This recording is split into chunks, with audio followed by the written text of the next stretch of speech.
semuanya, selamat siang. Kembali lagi bersama aku Yolan di Oasis, obrolan santai bareng IR Students. Kali ini aku akan obrolan santai bareng salah satu IR Students dari UPN Veteran Jakarta. Mungkin boleh dikenalin kan namanya? Oke, halo semuanya. Perkenalkan, nama saya Timothy Halawa. Saya dari UPN Veteran Jakarta, Hubungan Internasional Angkatan 2004. Pada episode kali ini, episode pertama ini, aku akan menanyakan beberapa pertanyaan nih Kak kepada Kak Timothy. Jadi pertanyaan itu seputar pergeseran tatanan global kayak gitu. Mungkin kita langsung ke pertanyaan pertama aja ya Kak.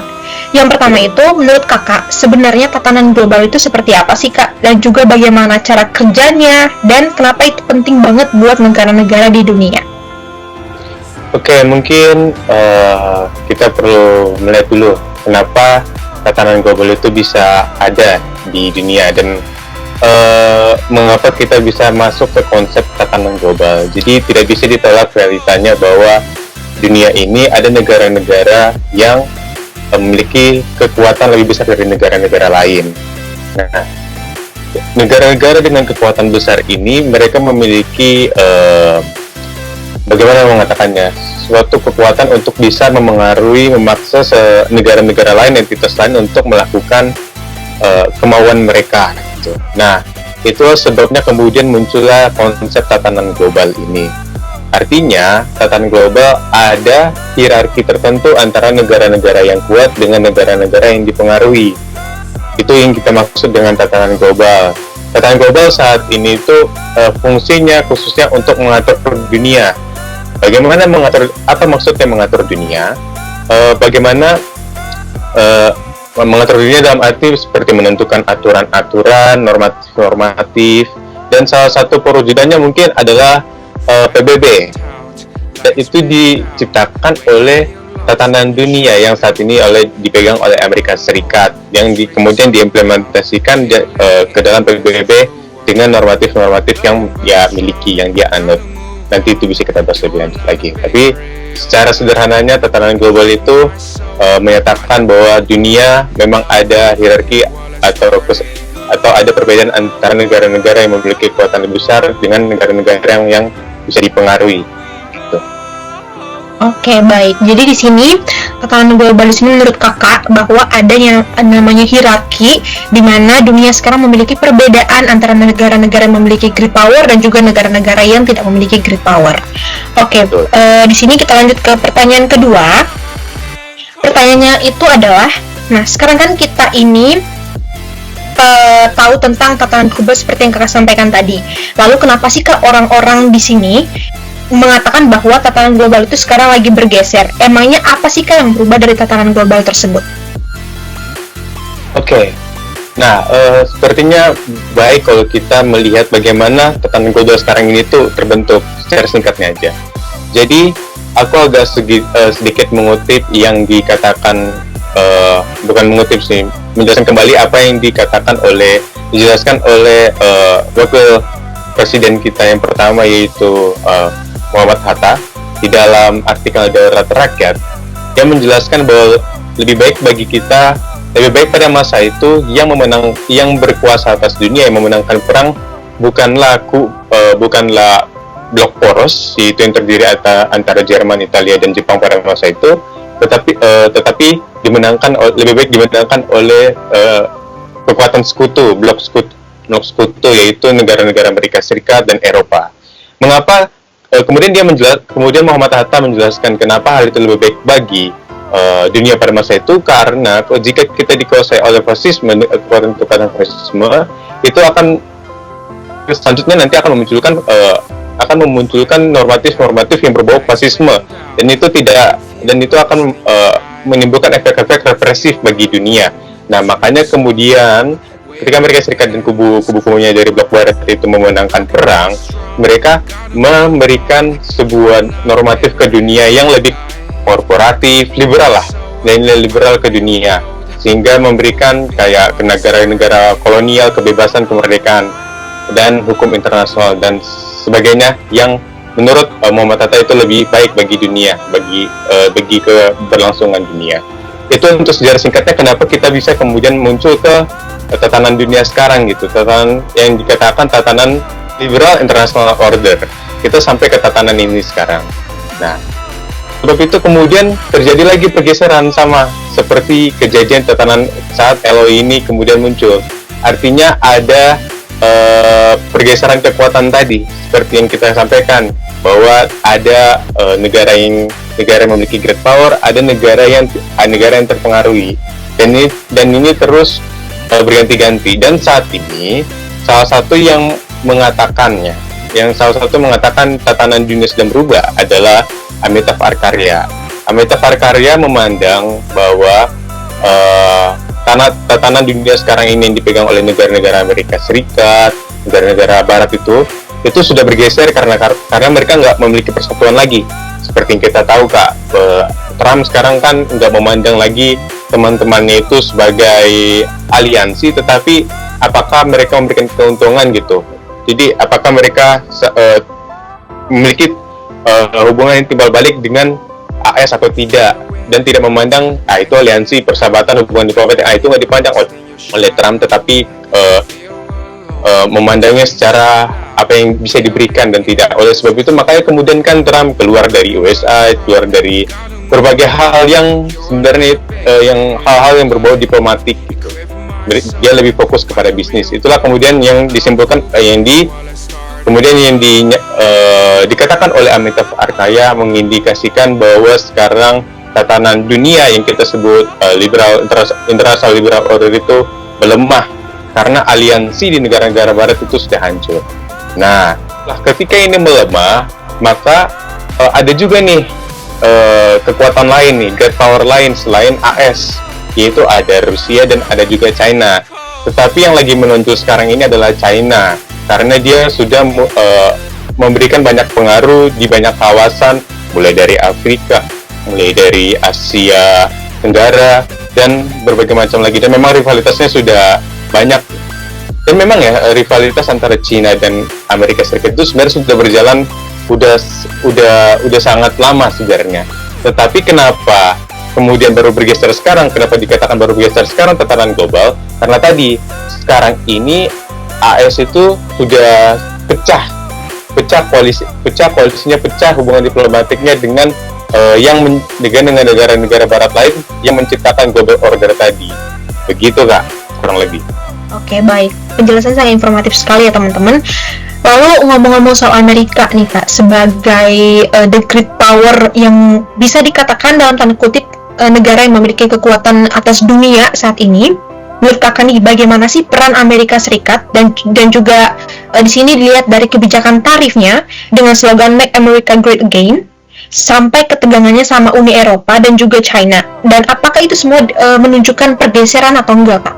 Jadi seperti yang telah aku jelaskan tadi Kak, bahwa sebenarnya Amerika ini di bawah kepemimpinan Trump 2.0 itu memang sangat-sangat menekankan bagaimana negara-negara itu melakukan hubungan yang timbal balik dengan mereka secara bisnis, secara material, secara ekonomi gitu. Nah, makanya kemudian kebijakan tarif ini yang seharusnya bagaimana mengatakannya? Itu kan kita ada Amerika Serikat memiliki hubungan diplomatik dengan negara-negara yang memiliki hubungan baik, hubungan yang erat lah, bahkan dari sejarahnya dengan Uni Eropa gitu. Tetapi karena Trump memandangnya bukan berdasarkan hubungan diplomatik, bukan berdasarkan persahabatan, tetapi melainkan berdasarkan timbal balik, makanya kemudian dia memberikan tarif yang lumayan besar bagi negara-negara Uni Eropa ini. Nah, karena persepsi Trump seperti itu, yang tidak memandang mereka sebagai teman, tetapi sebagai rekan bisnis, akhirnya hubungan diplomatik diantaranya kemudian retak. Nah, karena hubungan diplomatik yang retak ini, maka koalisi yang sebenarnya membentuk tatanan global, yaitu tatanan global liberal tadi yang kita katakan, itu melemah pengaruhnya di dunia sekarang karena nggak ada kesatuan di antara mereka. Nah, tetapi kemudian meskipun ini melemah, kan belum tentu karena ini melemah maka pengaruhnya benar-benar usai gitu kan, benar-benar langsung mengurang. Nah, jadi selagi ini melemah, kata Amitav Arkarya, selagi pengaruh dari negara-negara barat antara AS dan teman-temannya tadi itu melemah, muncul pengaruh baru muncul negara baru yang bisa memberikan pengaruh ke dunia, yaitu China tadi, Tiongkok tadi.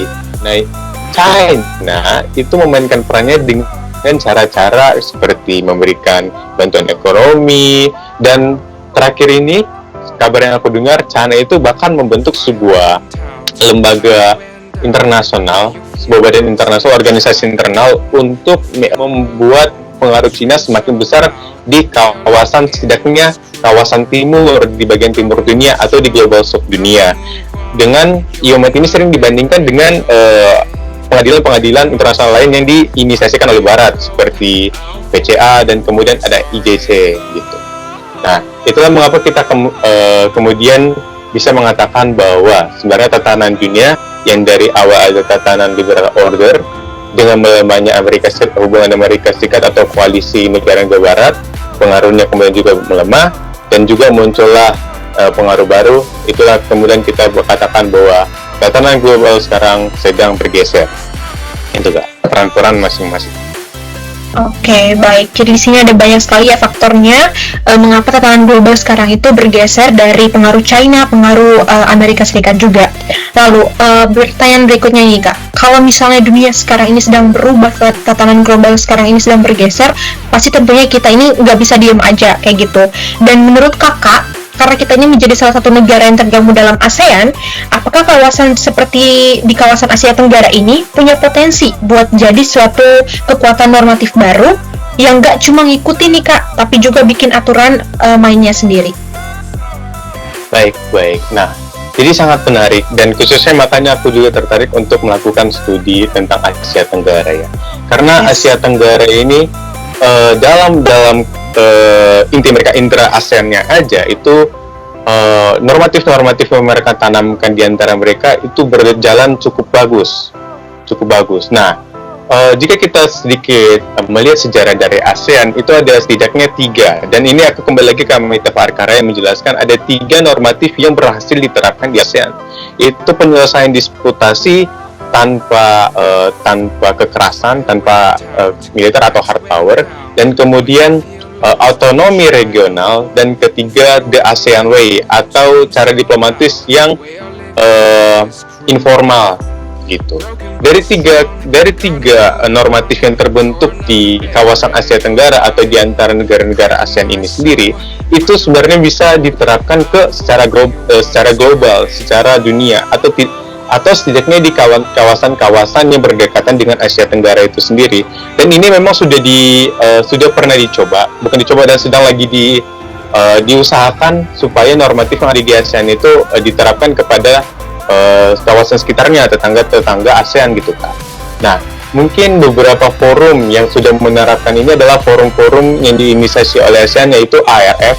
Di sini mereka menggunakan forum tersebut untuk salah satunya penyelesaian disputasi Laut Cina Selatan.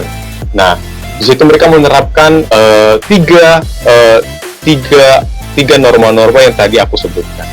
Nah, kemudian sekarang lagi ada yang namanya adalah ASEAN Outlook to Indo-Pacific. Nah, di situ di dalam dokumen ASEAN Outlook of Indo-Pacific itu ASEAN akan mengusung ASEAN Centrality untuk mempertengahi kedua kekuatan global antara Cina tadi dan Amerika Serikat tadi, seperti kita katakan di kawasan Indo-Pasifik. Jadi sebenarnya ASEAN itu memang sudah memulai memengaruhi kawasan di sekitar mereka di kawasan Indo-Pasifik, dan peran-peran mereka itu sudah berjalan cukup lama gitu. Nah, ketika pergeseran ini terjadi, maka kemungkinan bahwa normatif-normatif dari ASEAN tadi bisa dibawa ke tingkat regional yang lebih luas atau bahkan ke tingkat internasional. Semua kemungkinan bisa terjadi, dan kita lihat ke depannya apakah ASEAN bisa menunjukkan sentralitasnya di dalam kawasan. Itu menurut aku.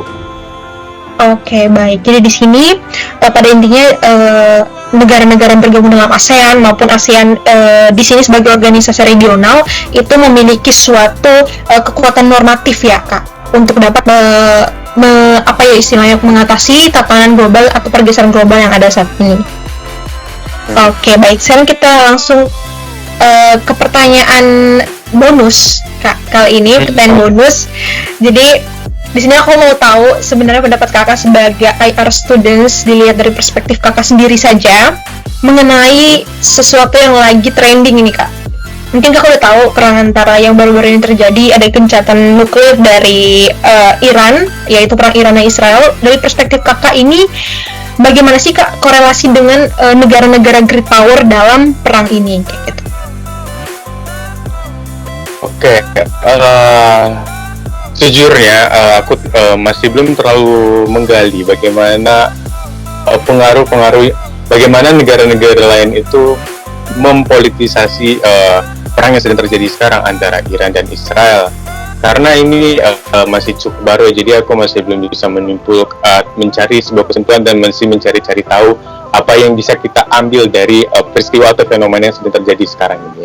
Tetapi kemungkinan yang bisa terjadi bahwa dari perang ini adalah berbagai kepentingan nasional seperti pengaruh geopolitik di kawasan tersebut dari Amerika Serikat maupun dari China.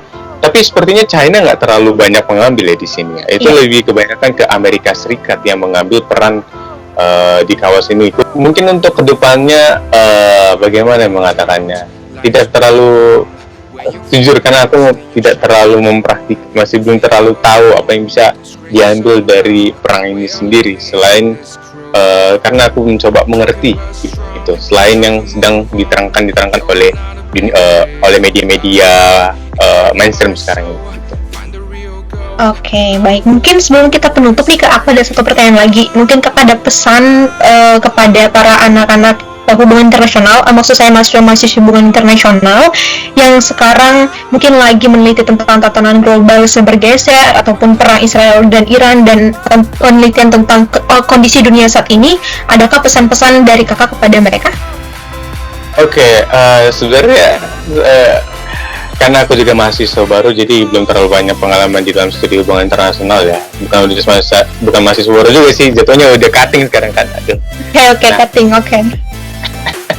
Nah, jadi teman-teman hubungan internasional lainnya dimanapun kalian berada, di kampus manapun kalian berada, salah satu yang yang menurut aku penting bagi kita adalah untuk bukan hanya terpengaruh atau melihat berita-berita yang beredar sekarang, tetapi kita mencoba untuk mencernanya, mencoba memahami apa yang terjadi sekarang ini.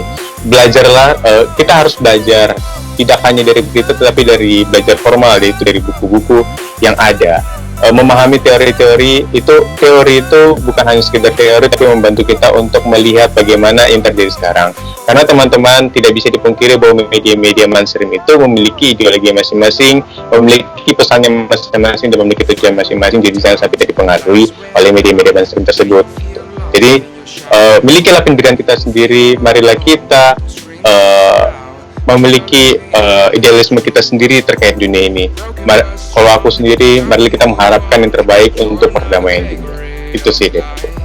Oke, baik. Pesan-pesannya ini sangat kritis sekali ya, tapi bisa membuat saya sebagai mahasiswa HI juga itu menjadi lebih memiliki concern terhadap tegangan atau kondisi dunia saat ini. Mungkin untuk Oasis kali ini sudah selesai Kak. Terima kasih atas waktunya. Buat teman-teman semua, semoga apa yang disampaikan oleh Kak Timothy membawa suatu pengaruh bagi teman-teman dan bisa dijadikan suatu pembelajaran untuk dapat melihat bagaimana kondisi global dunia kita saat ini. Sekian dan terima kasih. Mohon maaf apabila ada kesalahan. Terima kasih banyak Kak Timothy. Selamat siang. Ya, Kak Yolan. Terima kasih semuanya.